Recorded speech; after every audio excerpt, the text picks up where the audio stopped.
Meus irmãos, mais uma vez, bom dia, a graça e a paz de Jesus, que Deus abençoe a nossa vida e o nosso coração nesse tempo aqui de meditação, de reflexão na sua palavra. Como os irmãos viram, o tema desse mês, o Deus que governa e que governa por meio das suas promessas. E o apóstolo Paulo, na segunda carta aos Coríntios, versículo 20 do capítulo 1, ele diz: porque quantas são as promessas de Deus, tantas tem nele o sim, porquanto também por ele é o amém, para a glória de Deus, por nosso intermédio. Esse é o Deus, irmãos, que promete e que cumpre aquilo que prometeu. E eu queria convidar os irmãos para nós refletirmos nessa manhã aqui, abrirem a palavra de Deus no texto de Gênesis capítulo 15. Gênesis capítulo 15. Eu vou estar lendo todo o capítulo e eu peço que os irmãos acompanhem com bastante atenção o que nos diz o texto da palavra do Senhor. Gênesis capítulo 15.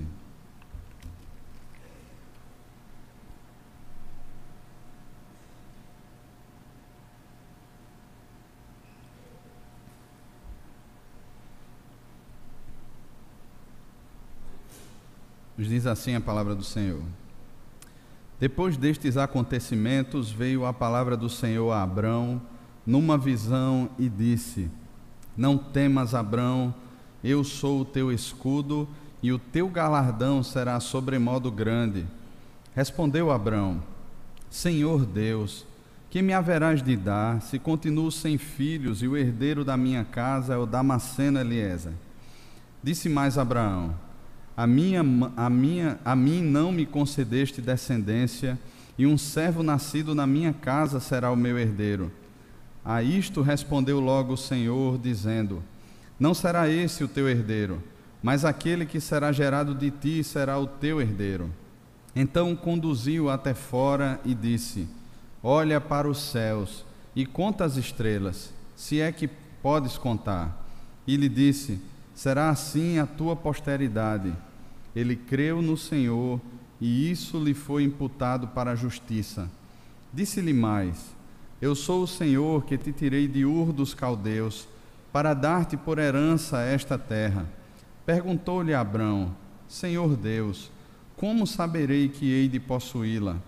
Respondeu-lhe: toma-me uma novilha, uma cabra e um cordeiro, cada qual de 3 anos, uma rola e um pombinho.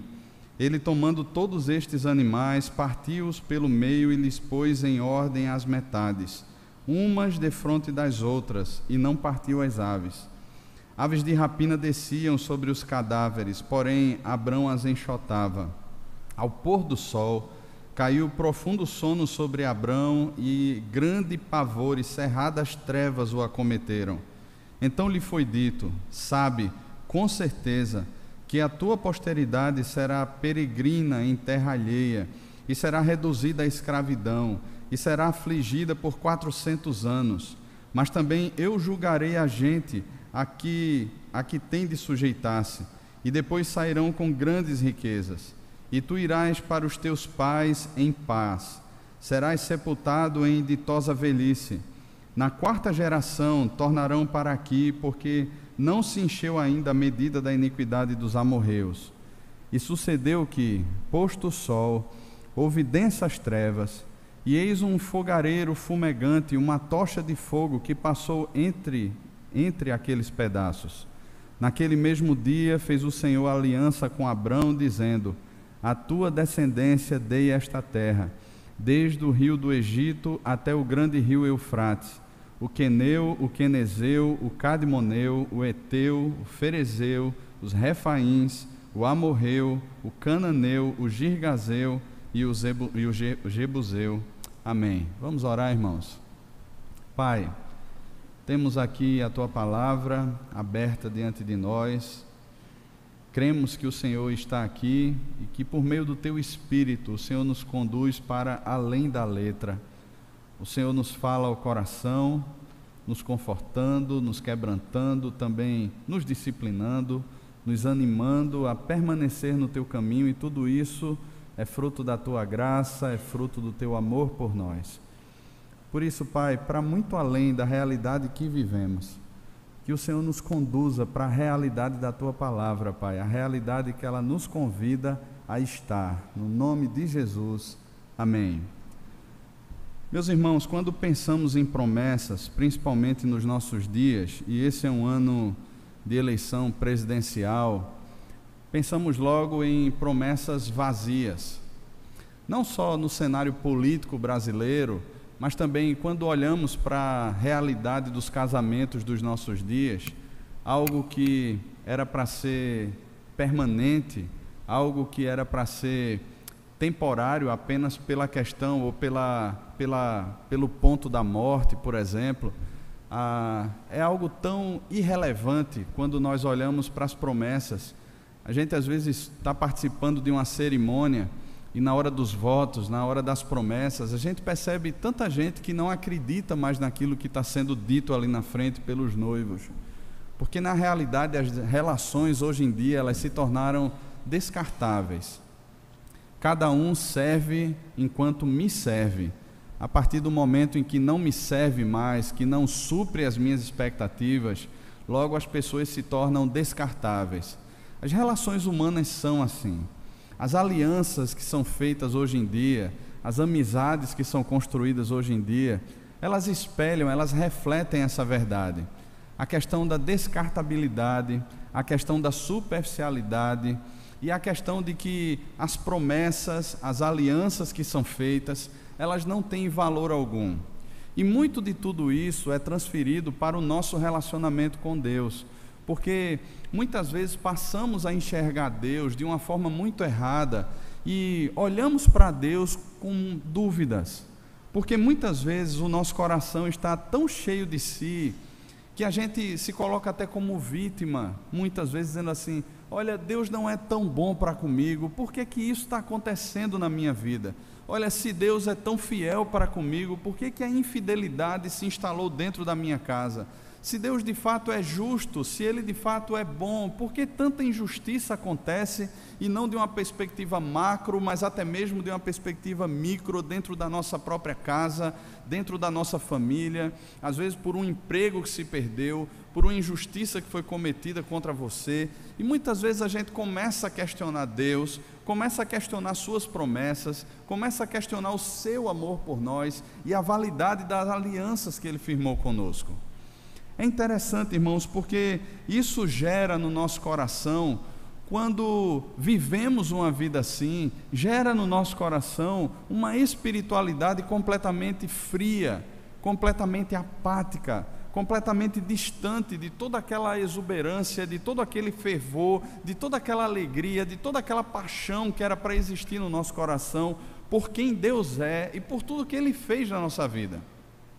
Nós esquecemos toda a história da redenção e focamos tanto na nossa realidade, como se tudo conspirasse contra nós, como se de alguma forma Deus tivesse perdido o controle da nossa vida. Estamos desarticulados no mundo de alguma forma, é cada um por si, e nós passamos a desconfiar de Deus de forma tão profunda. Não deixamos muitas vezes de vir à igreja, não deixamos muitas vezes de orar, de cantar, de ler a Bíblia, até fazemos isso, até participamos de ministério e de outras coisas. Entretanto, o coração está como uma pedra, está frio, está gelado, como um grande cubo de gelo, a gente está sem relacionamento, perdemos Deus de vista. É interessante, irmãos, quando pensamos em promessas também, e no caráter de Deus, no que diz respeito às suas promessas, a outra visão que se coloca é a visão de neopentecostais e até mesmo de pentecostais. Porque é uma visão onde as promessas de Deus, elas são tiradas do contexto em que foram proferidas por Deus e são colocadas agora dentro de uma visão consumista e específica de acordo com a minha necessidade. Eu estava olhando essa semana algumas coisas que falam sobre isso na internet e encontrei coisas do tipo: a unção de Abraão para você que já tem idade e tem o sonho de ter filhos e nunca teve. Imagina isso.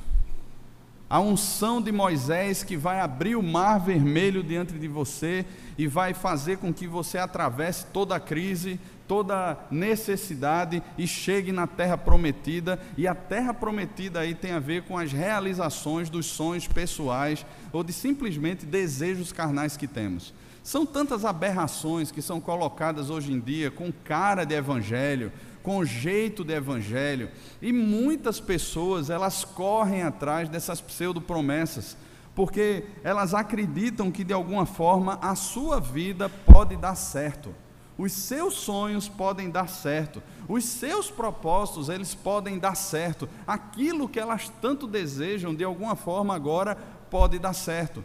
E aí entram as campanhas das 7 sextas-feiras, das 5 quintas-feiras, das 10 segundas-feiras, de dar mais para receber mais. As pessoas participam dessas coisas porque, na verdade, elas não querem Deus. Mas o que elas querem é, de alguma forma, desfrutar de algum tipo de bênção que creem elas que satisfará o seu coração de alguma forma. Mas o que são as promessas de Deus? Qual é a finalidade, ou quais são as finalidades da promessa de Deus? Eu penso, irmãos, que todas as promessas de Deus, elas apontam para uma única pessoa. Todas as promessas de Deus, elas apontam para uma única pessoa, que é o Senhor Jesus. Ainda que Deus possa nos abençoar com uma porta de emprego, com aquele casamento que chegou, com aquele filho que nasceu, ainda que Deus possa nos abençoar, e em Cristo Jesus nós recebemos toda a bênção espiritual, então tudo aquilo que foi prometido por Deus na salvação, a nossa justificação, a nossa santificação, a nossa glorificação, todas essas promessas de Deus, elas apontam para o Senhor Jesus, todas elas. É por isso que o apóstolo Paulo diz lá na segunda carta aos Coríntios, ainda no capítulo 1, que todas essas promessas de Deus têm no próprio Deus o sim, e também o assim seja, o amém, porque elas se referem a uma satisfação que vai para além daquilo que se tem materialmente falando, ou daquilo que pode se experimentar existencialmente falando, como tanta gente prega por aí, e pessoas que não conhecem a Deus creem nessas coisas e vivem essas coisas. Para o crente, a maior realização do seu coração, o maior encontro do seu coração, a maior alegria do seu coração é no Senhor Jesus. É no Senhor Jesus. Às vezes nós conversamos com pessoas que olham, por exemplo, para a vida do apóstolo Paulo e dizem assim: olha, Paulo era sobre-humano. Como é que Paulo pode viver uma perspectiva dessa? Em nada eu considero a vida preciosa para mim mesmo, contanto que complete a minha carreira, o ministério que recebi do Senhor Jesus, porquanto para mim o viver é Cristo, morrer é lucro, prefiro partir com Cristo, estar com Ele, o que é incomparavelmente melhor. Como é que Paulo pode fazer tantas asseverações? Como é que Paulo pode trazer tantas verdades, sendo ele homem como nós? E sabe, irmãos, parece que no nosso coração existe instalada essa questão, porque aquilo que nós cremos muitas vezes está muito longe daquilo que nós vivemos. E o fator que liga Paulo ao crer e ao viver é a sua relação íntima com o Senhor Jesus. Porque se não houver relação íntima, pode existir muito conhecimento, pode existir uma série de verdades que são bíblicas, doutrinárias, corretas, permeando a mente, mas que não enchem o coração. Pode existir muita coisa lá dentro que preenche as respostas da minha mente. Eu não estou dizendo que essas coisas em si elas são ruins. Entretanto, quando não há devoção, quando não há um caminho de piedade, quando não há oração, quando não há busca sincera a Deus, essas coisas se tornam apenas verdades guardadas dentro de um baú empoeirado na minha mente. Os fariseus, eles viviam assim. Eram radicais, eram fundamentalistas. Eles conheciam muito bem o Antigo Testamento e até mesmo eram doutores do Pentateuco. E traduziam uma vida de piedade simplesmente pelo cumprimento da lei. Ou seja, eu me torno agradável a Deus pelo fazer algumas coisas e o deixar de fazer outras coisas. Eles não compreendiam o que era a justiça de Deus aplicada em Cristo Jesus. Eles não compreendiam que Jesus era a promessa de Deus, demonstrada na palavra de Deus desde Gênesis capítulo 3, onde tudo aquilo que Deus vai desenvolver na caminhada da redenção do seu povo no Antigo Testamento dizia respeito a Cristo. Todas as alianças apontam para Cristo, todas as promessas de Deus apontam para Cristo.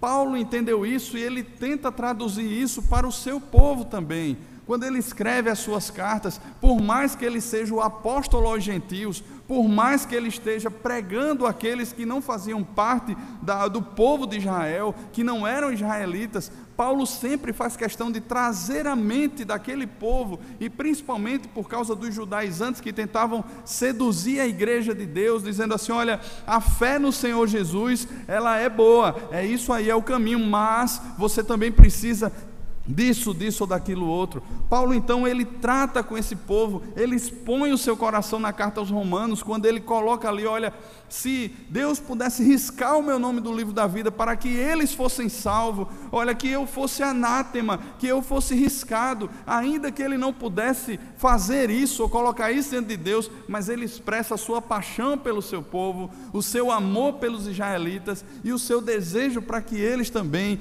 entregassem a vida a Cristo, crendo na justiça de Deus aplicada no Senhor Jesus. Deus, ele chama Abrão, e o chamado de Deus a Abrão, ele não corresponde a um chamado de Deus a uma pessoa extremamente especial, extremamente santa, mas ele chama Abrão na terra de Ur dos Caldeus, em meio à idolatria. O pai de Abrão era construtor de ídolos e Abrão seguia a mesma profissão de seu pai. E Deus chama Abrão para que ele saísse do meio da sua terra, do meio da sua parentela, para ir para um lugar que Deus mostraria. E durante essa peregrinação, durante todo esse processo de amadurecimento, recheado por quedas de Abrão, recheado por jeitinhos que Abrão tenta dar, Deus vem encontrando o coração de Abrão e amadurecendo o coração de Abrão.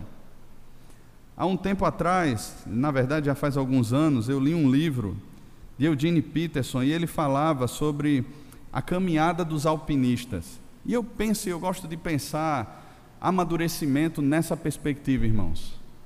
Ele diz que alpinistas mais novos, eles olham para a montanha, eles percebem o desafio, e eles começam a subir aquela montanha com todo o seu vigor, com toda a sua ousadia, olhando todas as suas potencialidades, dizendo assim: olha, eu posso vencer.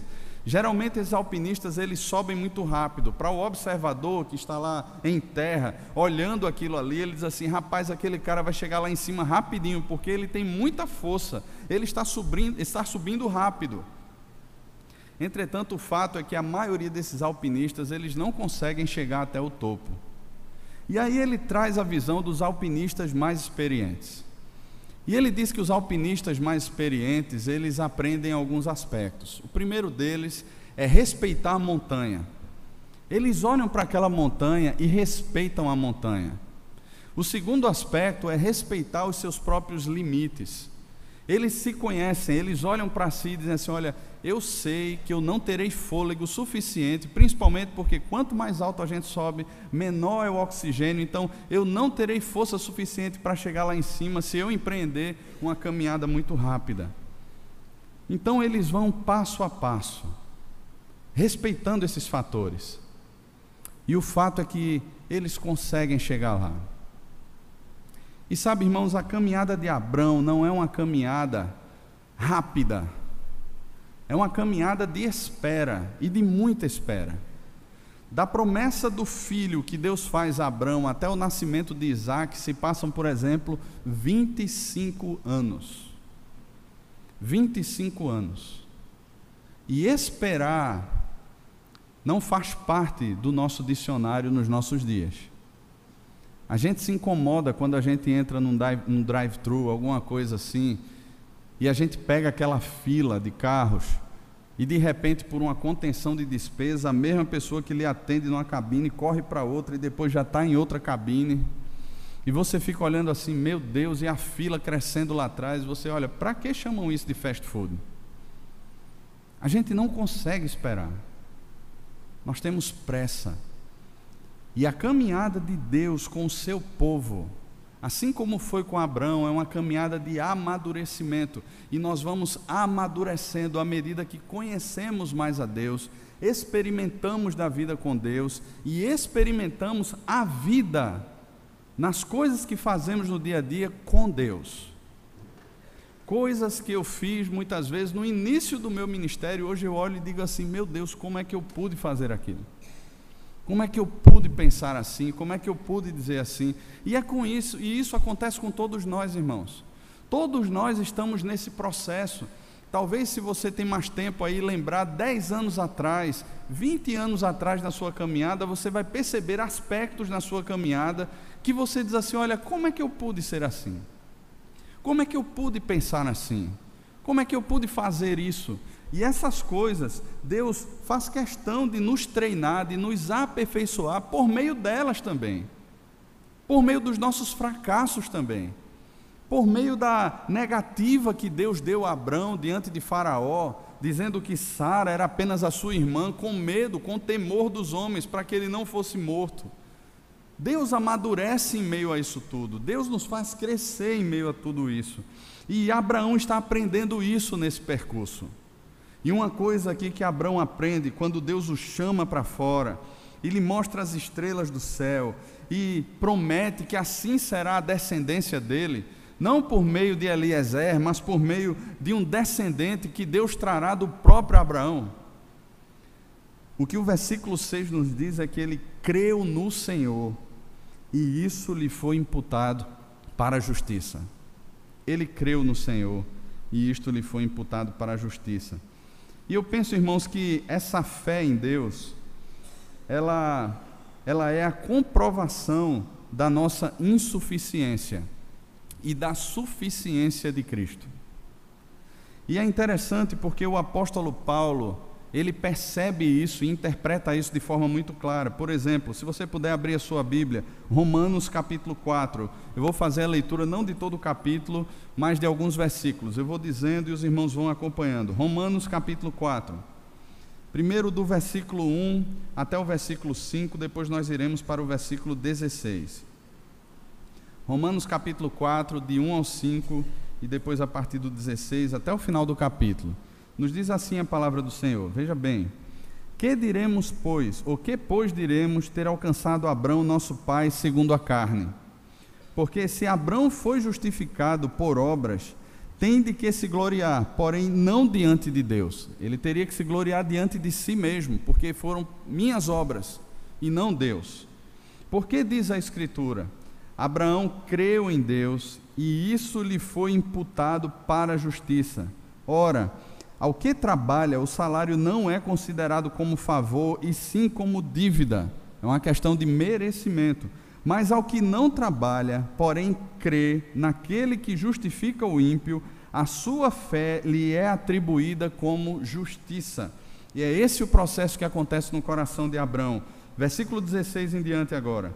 Essa é a razão porque provém da fé, para que seja segundo a graça, a fim de que seja firme a promessa para toda a descendência, não somente ao que está no regime da lei, mas também ao que é da fé que teve Abrão, porque Abrão é pai de todos nós, como está escrito: por pai de muitas nações te constituí, perante aquele no qual creu, o Deus que vivifica os mortos e chama à existência as coisas que não existem.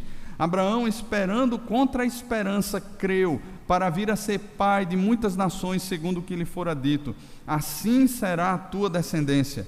E sem enfraquecer na fé, embora levasse em conta o seu próprio corpo já amortecido, sendo já de 100 anos, e a idade avançada de Sara, não duvidou por incredulidade da promessa de Deus, mas pela fé se fortaleceu, dando glórias a Deus, estando plenamente convicto de que ele era poderoso para cumprir o que prometera, pelo que isto lhe foi imputado também para a justiça.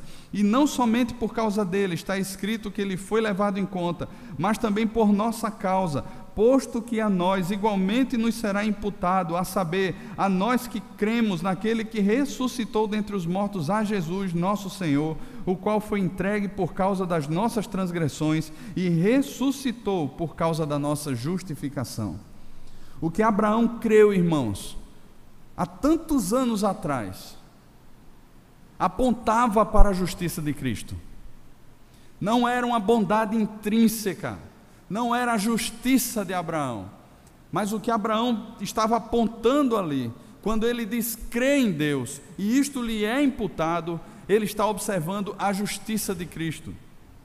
O apóstolo Paulo também em Gálatas, no capítulo 3, a partir do versículo 6 ao 14, se você puder abrir lá, Gálatas capítulo 3, a partir do versículo 6, ele fala praticamente a mesma coisa. Veja só o que ele diz: é o caso de Abraão, que creu em Deus, e isso lhe foi imputado para a justiça. Sabei, pois, que os da fé é que são filhos de Abraão, os da fé. Ora, tendo a Escritura previsto que Deus justificaria pela fé os gentios, pré-anunciou o Evangelho a Abraão: em ti serão abençoados todos os povos, de modo que os da fé são abençoados com o crente Abraão. Todos quantos, pois, são das obras da lei estão debaixo de maldição, porque está escrito: maldito todo aquele que não permanece em todas as coisas escritas no livro da lei para praticá-las. E é evidente que pela lei ninguém é justificado diante de Deus, porque o justo viverá pela fé. Ora, a lei não procede de fé, mas aquele que observar os seus preceitos, por eles viverá. Cristo nos resgatou da maldição da lei, fazendo-se Ele próprio maldição em nosso lugar, porque está escrito: maldito todo aquele que for pendurado em madeiro, para que a bênção de Abraão chegasse aos gentios, em Jesus Cristo, a fim de que recebêssemos pela fé o Espírito prometido.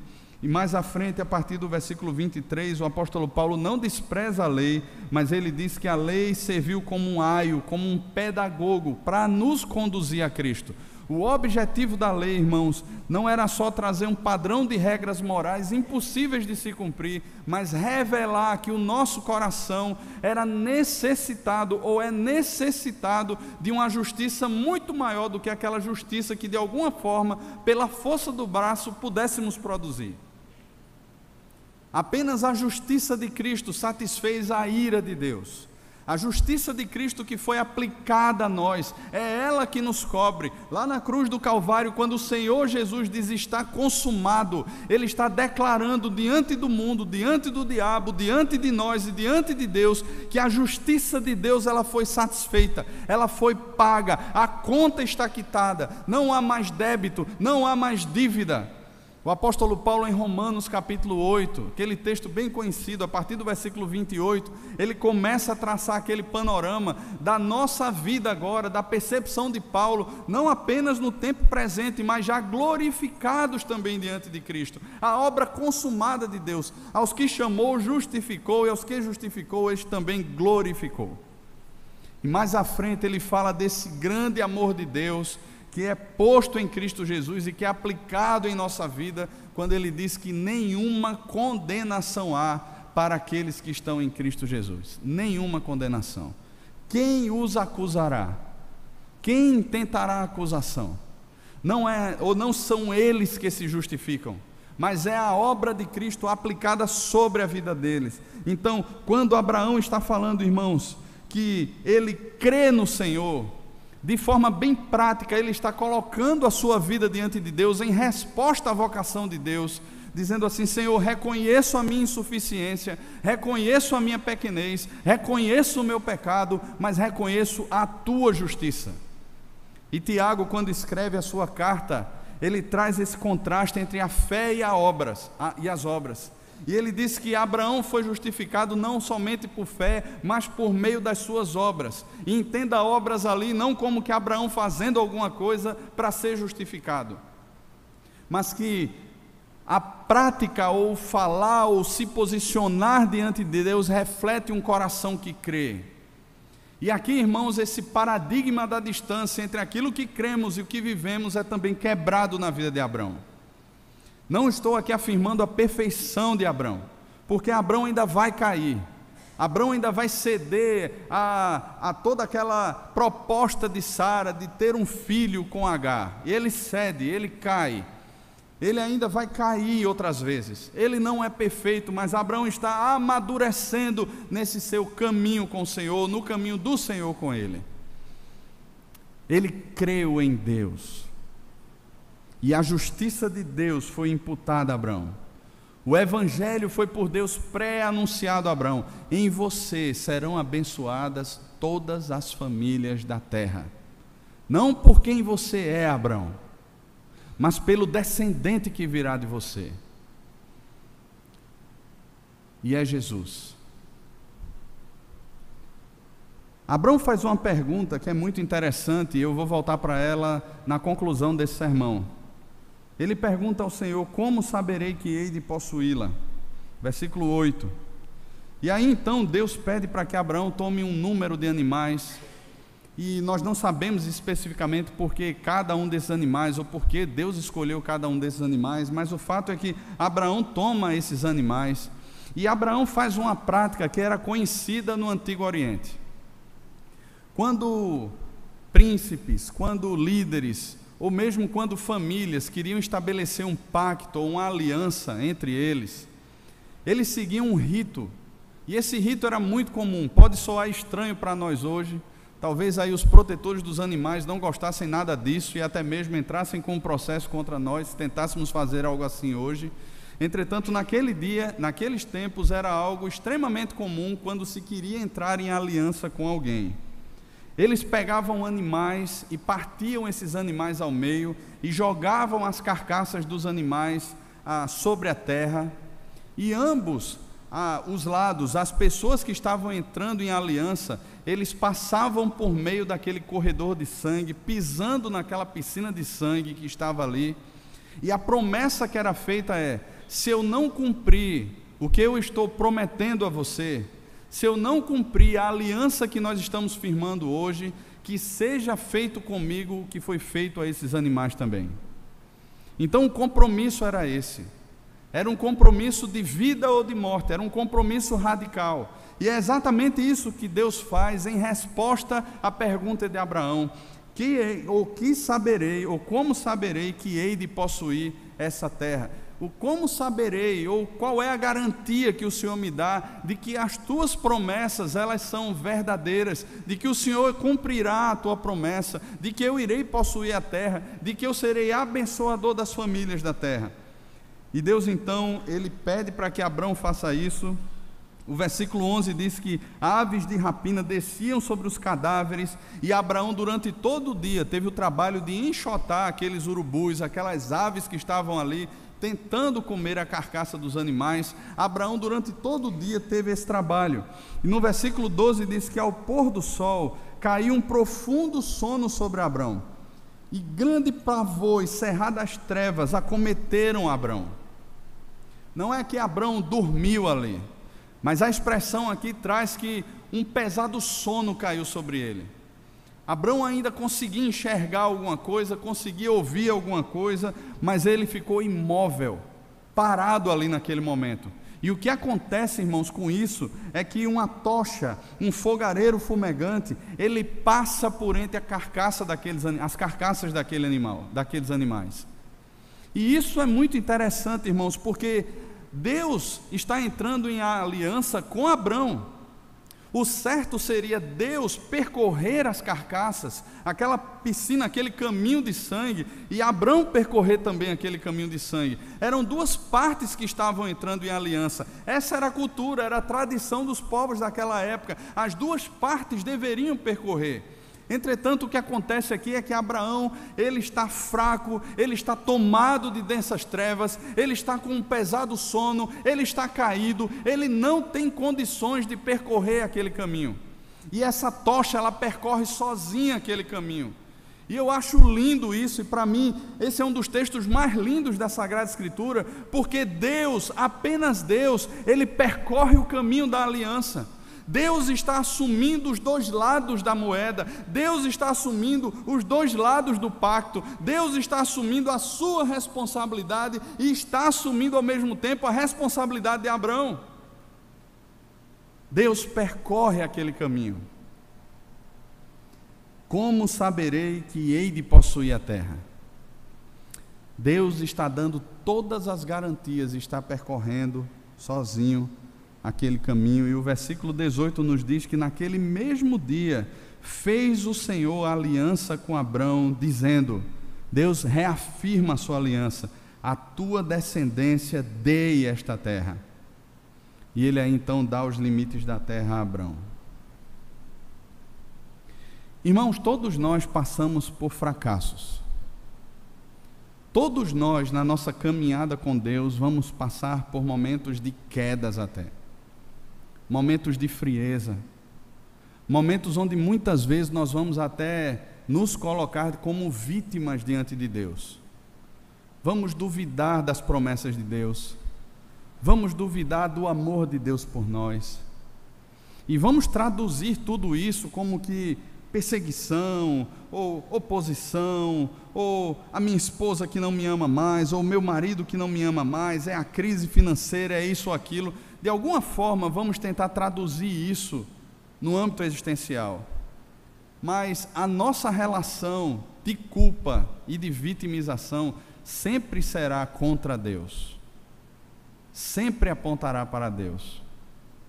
Davi nos revela isso e nos ensina isso de forma muito clara no Salmo 51. Quando Davi é confrontado por Natã no seu pecado, ele escreve depois o Salmo 51. E quando Davi relata o seu pecado, ele nos diz assim, meu Deus, eu pequei contra Urias, eu pequei contra Batseba. Ainda que ele tenha pecado contra essas pessoas, ele olha para Deus e diz assim, Senhor, pequei contra ti somente.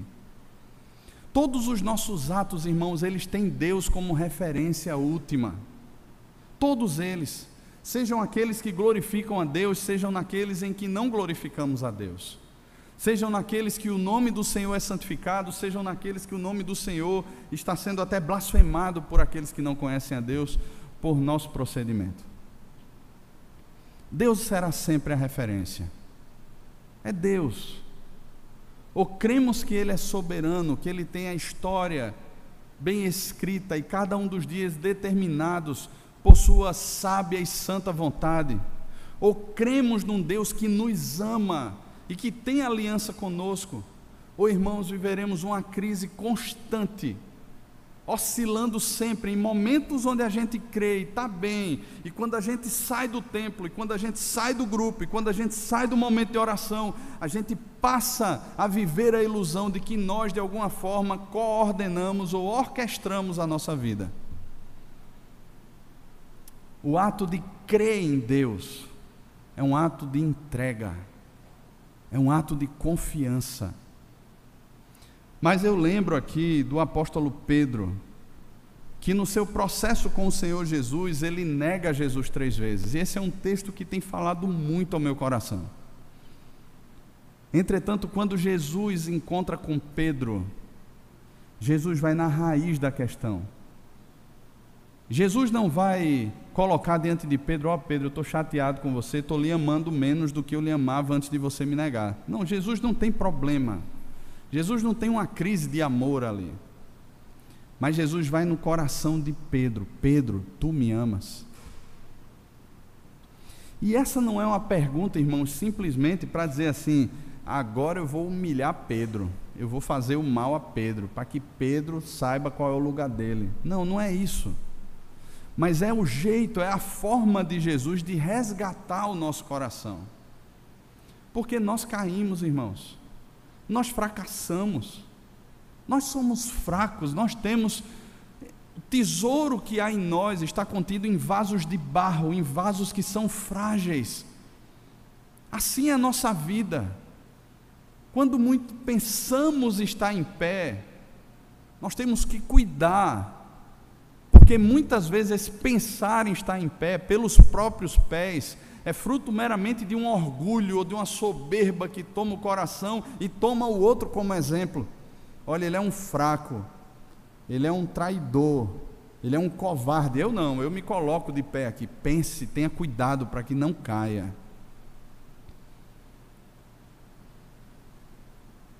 Precisamos, irmãos, e dependemos do Senhor. E essa pergunta para mim, ela deveria ser feita hoje, nessa manhã aqui por nós. Senhor, como saberei que eu hei de possuir a terra? A terra nós sabemos bem que não diz respeito a um limite geográfico, até porque Hebreus 11 vai dizer que Abraão ele peregrina na terra da promessa como que em terra alheia. Porque a expectativa de Abraão não era resumida a limites geográficos. Mas ele esperava uma cidade, ele esperava uma pátria, onde Deus, ou na qual Deus era o arquiteto e edificador. Uma pátria, uma terra celestial. E a pergunta que é: Deus, como eu saberei que eu hei de possuir essa terra? Venha dos teus olhos como um espelho olhando para mim, revelando o que é o meu coração. E percebendo no meu coração as quedas, as fraquezas, a impotência, os desejos maus, a inveja muitas vezes, a cobiça muitas vezes, o desejo da autopromoção, o adultério e tantas outras coisas. Deus, como eu saberei que hei de possuir a terra? E a resposta de Deus, ela se dá em Cristo Jesus. Esse sacrifício aqui apontava para a cruz, porque na cruz Deus está pagando a promessa que foi feita aqui a Abraão. Deus percorre sozinho aquelas carcaças, aqueles cadáveres, aqueles animais mortos, e ele afirma a Abraão: a tua descendência, a ti eu te darei esta terra. Porque quem garante não é você, quem garante não sou eu, mas quem garante é o Senhor Jesus. E isso é traduzido, irmãos, e essa lembrança é feita todas as vezes que, por exemplo, participamos da mesa do Senhor. E eu acho linda essa imagem que é colocada pelo apóstolo Paulo e pelo Senhor Jesus antes nos evangelhos, e que serve não apenas como um memorial, como uma lembrança, mas como uma certeza de que Ele voltará e que Ele nos levará para essa nova terra e esse novo céu. Quando Ele diz assim: eu recebi do Senhor o que também vos entreguei, que na noite em que foi traído, o Senhor, tomando o pão, havendo dado graças, o partiu. O pão que foi partido, o corpo que foi partido, por nós, por mim e por você, para que tenhamos no coração essa plena convicção de que aquele que fez a promessa, de que aquele que nos garante é fiel, e Ele nos levará de volta para casa, para a terra prometida. Amém, irmãos? Amém? Vamos orar? Feche os seus olhos, curve a sua cabeça.